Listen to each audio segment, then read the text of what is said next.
Hola a todos, en el día de hoy nos vamos a referir al derecho fundamental al debido proceso. Una de las garantías maravillosas que trajo la Constitución de 1991 y que se encuentra consagrada en el artículo 29 de la misma, dentro del catálogo de los derechos fundamentales, es el debido proceso. Y el debido proceso manifiesta y garantiza, entre otras cosas, que estamos frente a un verdadero Estado social de derecho. Un Estado que debe garantizar el respeto por aquellas garantías mínimas en los procedimientos tanto judiciales como administrativos. Y es que el artículo 29 manifiesta que el debido proceso se aplicará en todo tipo de actuaciones, tanto judiciales como administrativas. Muchos tenemos la idea o tenemos la tendencia a pensar que cuando hablamos del debido proceso únicamente hacemos referencia a los procesos judiciales, siendo que el artículo 29 de la Constitución es claro al manifestar que el debido proceso no solo se aplica en las actuaciones judiciales, sino también en las actuaciones administrativas. Es decir, se aplica en el marco de los procesos jurídicos o de los procesos judiciales y también se aplica en el marco de las actuaciones administrativas por parte del Estado. Ello establece un límite a la actuación del Estado. Significa que el Estado no puede actuar de cualquier manera. El Estado debe ceñirse a los procedimientos previamente establecidos por la ley. En ese orden de ideas, tenemos que tener claro que el derecho del debido proceso tiene en Colombia la estructura de un derecho fundamental. Por consiguiente, si a ti o a mí nos desconocen, nos vulneran el debido proceso, ya sea en actuación judicial o en actuación administrativa, recuerda que los derechos fundamentales son susceptibles de ser protegidos por vía de acción de tutela. Ahora bien, ¿quiénes son los titulares o a quién está dirigido el derecho fundamental al debido proceso?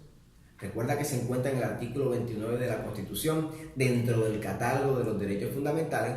Por consiguiente, somos las personas, los titulares o quienes gozamos del derecho fundamental al debido proceso.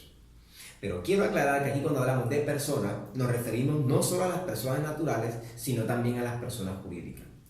Por muy raro, por muy extraño que parezca, hay que aclarar y debemos tener claro que las personas jurídicas también tienen derechos fundamentales.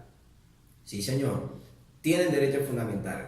Y cuando hacemos referencia a las personas jurídicas, hacemos referencia, por ejemplo, a las empresas o a aquellas instituciones que, como la manifiesta el Código, son entes ficticios, capaces de contraer derechos, obligaciones y de ser representadas judicial y extrajudicialmente. Es decir, repito, por ejemplo, las empresas. Las empresas tienen dos tipos de derechos fundamentales. Hablamos de derechos fundamentales autónomos y hablamos de derechos fundamentales derivados. Por ejemplo, pensemos en el derecho fundamental que existe en la Constitución al buen nombre. Una empresa tiene derecho a que se le respete su buen nombre, su honra. Tú y yo no podemos hablar, denigrar de una empresa. ¿Por qué? Porque estamos afectando directamente el goodwill, el buen nombre de la empresa. Por consiguiente, lo estaremos afectando directamente a la persona jurídica. Esa persona jurídica tendría entonces derecho a la acción de tutela para la protección de dichos derechos. Pero si atacamos a la persona jurídica y esta persona jurídica sufre descrédito y sufre, por ejemplo, una disminución en su capital u otro tipo de consecuencias, se verá también afectados los derechos fundamentales de las personas naturales que trabajan para la persona jurídica. Es decir, cuando hablamos de derechos fundamentales, no solo nos referimos a los autónomos, atacar directamente a la persona jurídica, sino también de los derivados. Y aquí cuando hablamos de los derivados nos referimos a las consecuencias que sufrirían los trabajadores, como por ejemplo el derecho fundamental al trabajo, si afectamos no al trabajador, sino a la persona jurídica. Es decir, los daños colaterales que se producirían para el trabajador por haber atacado los derechos fundamentales autónomos de las personas jurídicas. Entonces, este derecho fundamental al debido proceso tiene una estructura maravillosa porque también nos sirve o tiene estructura de principio.